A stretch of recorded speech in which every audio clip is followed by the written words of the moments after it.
Opa, eu sei que você não aguenta mais ouvir, eu pedi para você fazer o triplo C, curtir, comentar e compartilhar, mas eu peço porque 4 entre cada 10 pessoas sequer estão inscritos no canal e a maioria não ativa as notificações e nem curte o vídeo e isso prejudica o nosso algoritmo.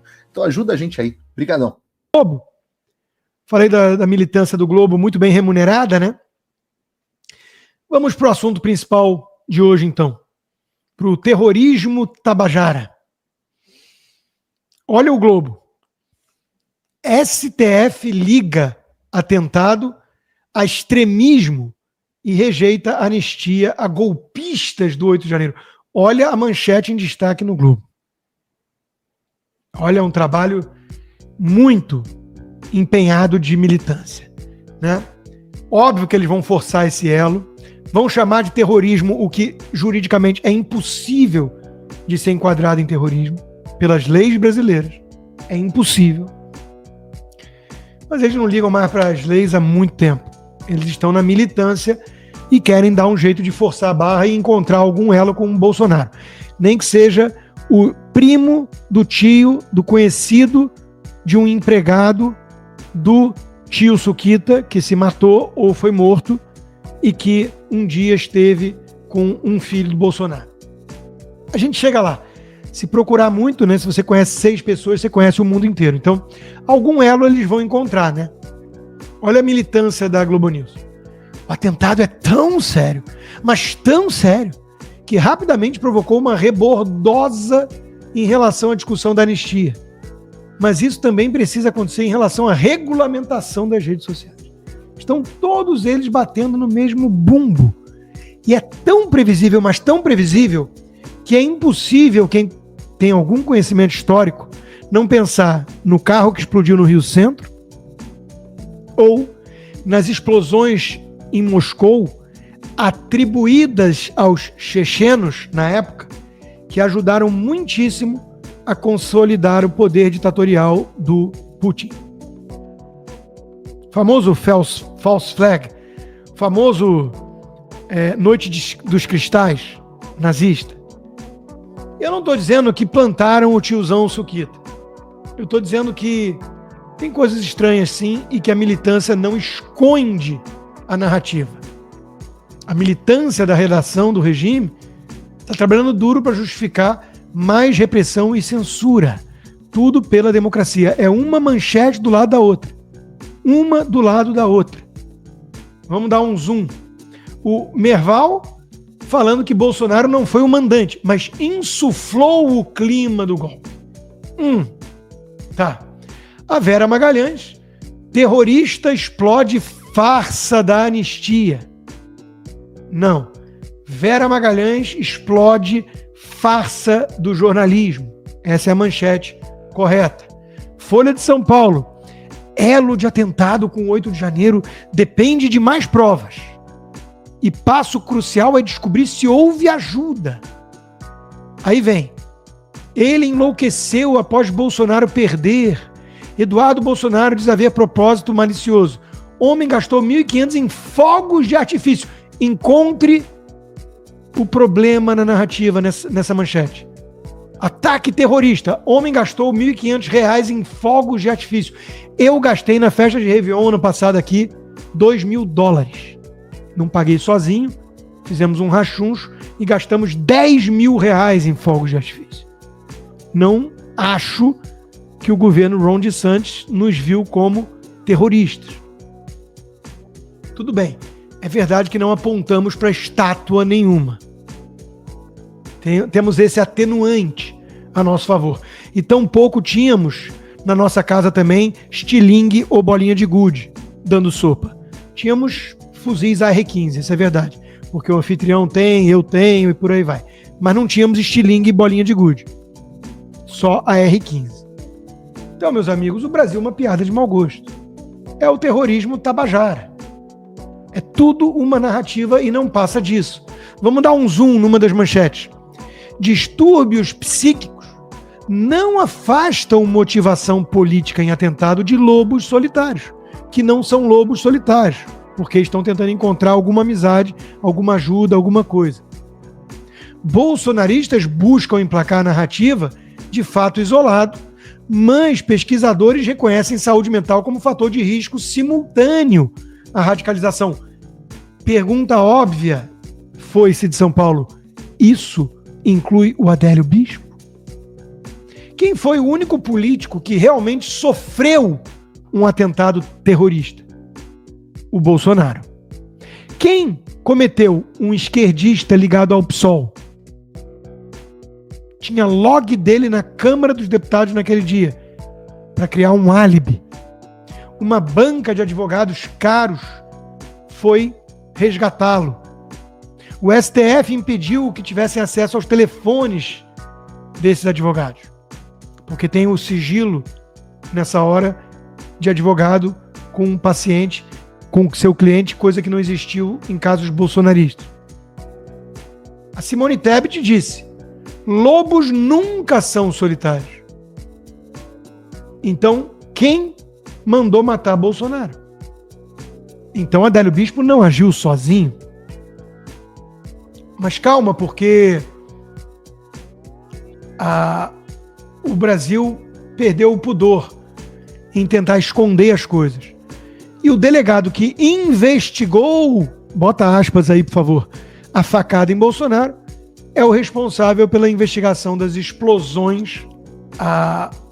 O Brasil perdeu o pudor em tentar esconder as coisas. E o delegado que investigou, bota aspas aí, por favor, a facada em Bolsonaro, é o responsável pela investigação das explosões de fogos de artifício na estátua a 400 metros do Supremo. Porque aqui na minha live nós temos apreço pelos fatos, não pelas narrativas da Globo.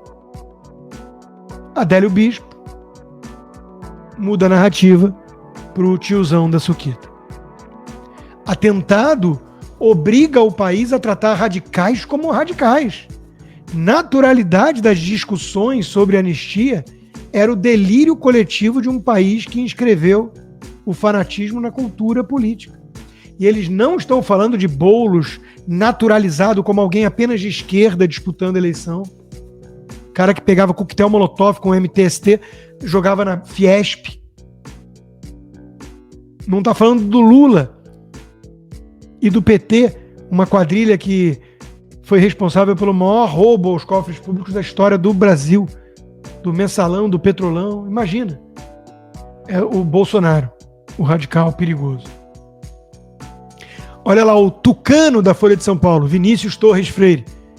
Anistia de Bolsonaro e de 8 de janeiro vai animar mais terroristas. Ataque do suposto lobo solitário. Nunca falaram suposto lobo solitário para o Adélio Bispo. Resulta de movimento de golpe inspirado pelo Bolsonaro. Bolsonaro é o culpado do maluco divorciado comprar R$ 1.500 em fogos de artifício e soltar contra uma estátua. Eles são muito previsíveis, meus caros. Muito previsíveis. Como diz o mestre Guzzo, neurose nos 3 poderes prejudica a investigação sobre explosões em Brasília. Tudo que eles têm é uma narrativa e um culpado escolhido a priori. As investigações devem deixar claro, ou deveriam, que Francisco Luiz, o tio Fanta, o homem morto, resolveu explodir as bombas em Brasília por conta própria, ou então provar materialmente que ele faz parte de uma conspiração maior.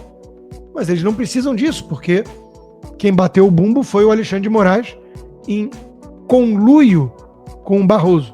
É o contexto. O contexto tudo explica. Eu sequer consigo entender por que um sujeito desses teria que estar sob uma investigação do próprio STF. Que contexto é esse que explica o STF investigar tudo e todos no Brasil? Mas eu tenho apenas apreço pela Constituição e pelas leis. Eles não. Eles não são sequer juízes. É um tema que precisamos enfrentar. Nos Estados Unidos, para você ir para a Corte Suprema, você tem que ser um juiz, um justice. E você passa por uma sabatina muito dura. No Brasil, tirando o Fux, nenhum outro é juiz. O Dino foi, mas há mais de uma década é militante comunista e político, um agente político. Precisamos falar sobre isso. Precisamos falar que os magistrados não concordam, em geral, com isso que fazem esses ministros supremos que não são juízes. Eu acho que para ser do STF tinha que ser desembargador. Corre o risco de criar um espírito de corpo e tudo? Talvez. Aquela eterna discussão de indicar o PGR dentro do Ministério Público, a lista tríplice, blá blá blá. Mas você mitiga vários outros riscos. Porque o desembargador é um juiz mais experimentado. O juiz de primeira instância às vezes chega cheio de idealismo, vou com minha caneta, vou salvar o mundo, e aí não entende muito o que o Antonin Scalia, um grande justice, dizia. Se um juiz decide sempre a favor do que ele quer, ele não é um bom juiz, porque ele não está lá para fazer valer sua vontade, e sim a lei. Então, os desembargadores têm cabelo branco, viveram mais. Eu acho que no STF só devia poder entrar desembargador. Que tal? Tem o apoio dos magistrados? Está na hora de começar a discutir isso. Muito obrigado pela preferência, sob censura ainda, né? Muito obrigado e peço encarecidamente que quem quiser apoiar o meu trabalho independente, que é, cá entre nós, o que eu mais gosto, sem demérito a todos os outros, e são vários empregadores, parceiros, mas esse é o que eu mais gosto de fazer. Sou eu e vocês direto aqui, né? Vá lá no rodrigoconstantino.com e considere se tornar um patrono hoje mesmo. Inscreva-se também na minha comunidade do Locals, o conteúdo disponível do que eu produzo está lá, mas de preferência para quem usa VPN, para não ficar na intranet do Xandão. E se possível, considere se tornar um membro apoiador. Você recebe como recompensa por viabilizar esse trabalho independente conteúdos exclusivos, como toda segunda-feira, tivemos ontem já, conversa de boteco. Quartas-feiras temos o Cigar Bar, em que eu procuro responder as perguntas dos apoiadores.